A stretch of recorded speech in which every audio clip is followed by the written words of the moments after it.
I'd like to welcome all of you to the Bachelor of Science in Medical Imaging program. My name is Chris Gibbons. I'm the program chair, and today we're going to have a little tutorial video on Desire to Learn. Desire to Learn is your virtual campus, if you will. We often just call it D2L, and very soon you'll have your first course, RAD 300, Residency for Medical Imaging program, will be on Desire to Learn. But first we have to get you acclimated to the system and signed on to Desire to Learn in order for you to take your first course. That's really the function of what we're going to do today.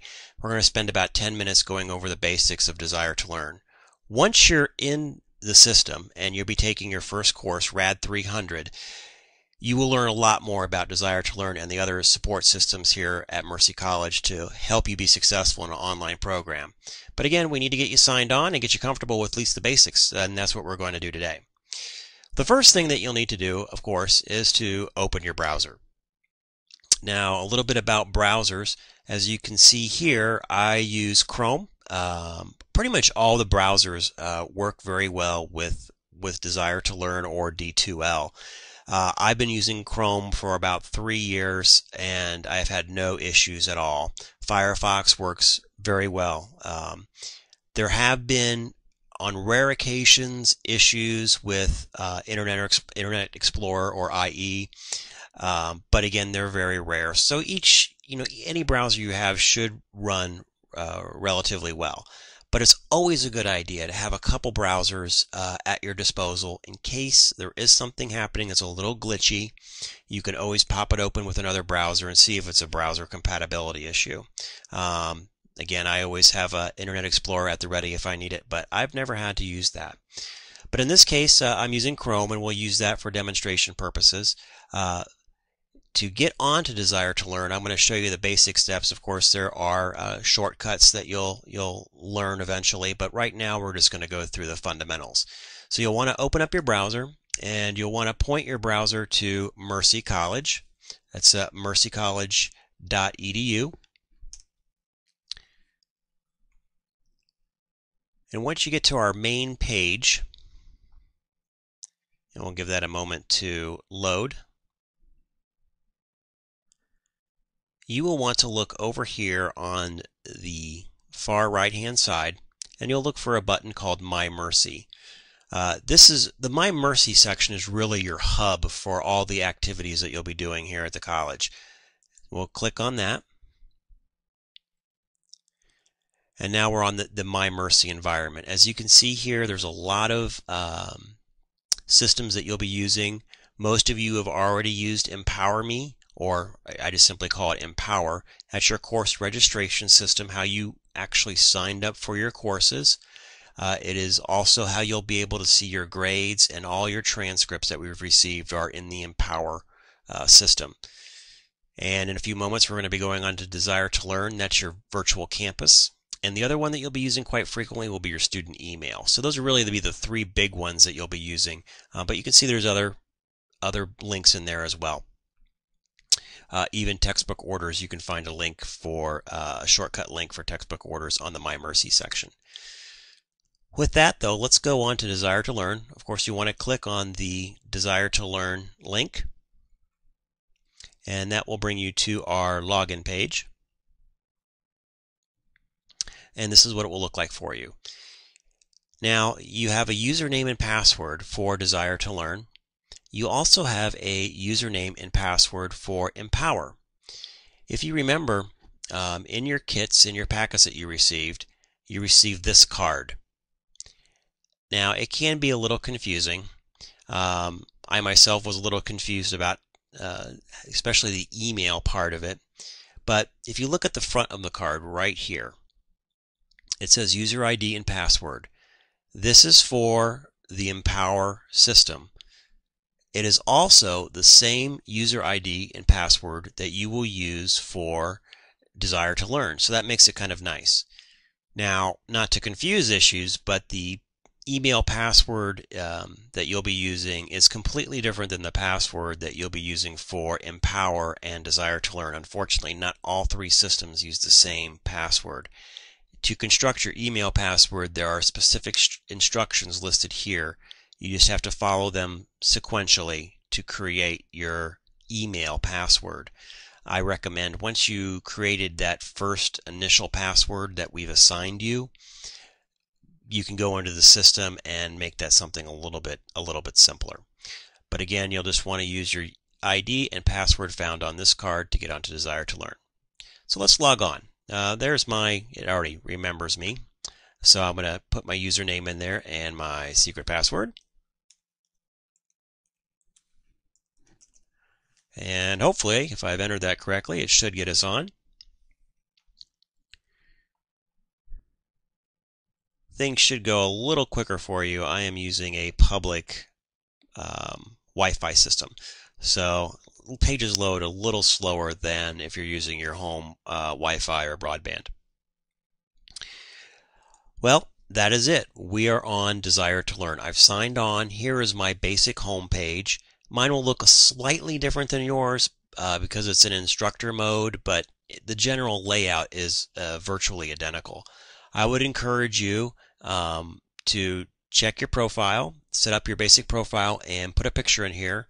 Something that would, either a picture of yourself, some people put their kids in there, or a favorite pet, but something that really would identify you, as we come together at a distance, even though most of us are separated by pretty large distances. It is kind of nice to have a face and a name to be able to put together that all the other students can see. So I really would encourage you to put a picture of yourself in there. But after you've done that and you've gotten your profile all set, do remember everything in your profile is public. You will be focusing in on the My Courses section. In there will be all the courses that you'll have for the upcoming semester. One of the things I will let you know is that the courses will not show up until the first day of class. So think of it like this. If you were attending campus physically, the day that you physically walk into campus to attend that first week of classes, that is the same time that your course is going to, usually at midnight of that day, it will pop up in there. So when you wake up in the morning, first day of the semester, you want to go to My Courses section, and all of your courses should be listed there. In this case, you'll be looking for your very first course, which is coming up usually 2 weeks before the semester. Please refer to your packet for the date that course is open for you for RAD 300. RAD 300 does need to be completed before the start of the semester this fall, so make sure you do get that done. But on the date listed in your packet, that morning, RAD 300 should appear in your My Courses section. You can simply go down here. I will pick another course just for example. Well, here we go. We got last spring's course. This will look very similar though. You would click on the Residency for Distance Learning 1, RAD 300, and simply click on that course. It'll take a few moments to load. It will bring you to the course homepage. And here you go. Welcome to RAD 300 Residency. Click on the Content tab above. This course news section will have important notices in there. I always recommend that you take a moment, read the course news. Your instructors are going to communicate primarily through email and course news with you, so it's always important to check that. In this case, it's pretty simple. We just have a notice here to click the Content tab above to begin. The way to think of it, if you want some kind of mnemonic, is the content is key. It is key to opening up the course. So all of your activities are going to be channeled through this content button. There are certain shortcuts here, discussions, Dropbox, quizzes, etc. But really, in general, you will not be using those links that often. All the links that you will find necessary to complete that week's assignments will be found under the content button. So we're going to click the content link. Remember, content is key to opening up the course, and you will see a layout somewhat similar to this. What I'm going to do let me go back real quickly here. And I'm going to change the view to make it look a little bit more like student view. And that layout should be pretty dead on to what you folks are seeing. Okay, now we'll go back to content. There we go. So same information is presented a little bit differently.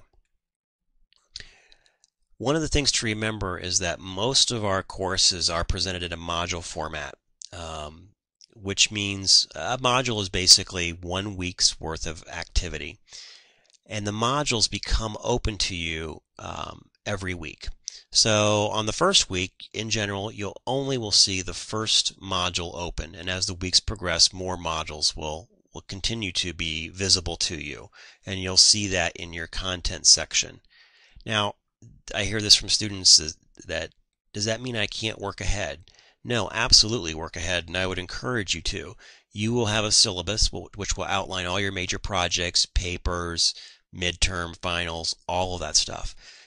Reading assignments. You can work ahead. Some things you can't. We want you to be on pace with all the other students, but about 80% of the work, if you wanted to, you could work ahead. So don't let that turn you off of the idea that because modules only become open to you once a week. So for example, with your first course, Residency Day, RAD 300, you'll have Module 1 will become open to you the first week. You also will have some introductory material that will become open to you that very first week too. Pretty simple. There'll be a link that usually says start here or click here, and you simply want to go to that link, click the button, and it will guide you through the activities that you'll need to complete.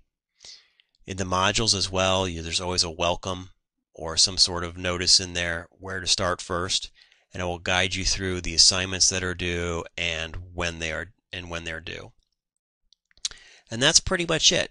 The function of the residency day or the residency course, RAD 300, is to get you familiar with D2L and all the online support systems that you have, so that when the program starts and you're taking your first course online, your major course, you're not struggling with the technology, that you feel comfortable with the technology and not with where to click, how to do things. You're going to go through all of that in RAD 300, how to basically write an assignment, how to submit it using Dropbox. You're going to learn how to use the chat functions and do threaded discussions. So again, when you're asked to do these in your other courses, you are already a seasoned pro and you're not struggling with that piece of it. Also, one of the things to draw your attention to on the resource section here, and you'll find this both on the course homepage and your personal My home page. So you have these two kind of home pages. There's always the D2L student tutorial.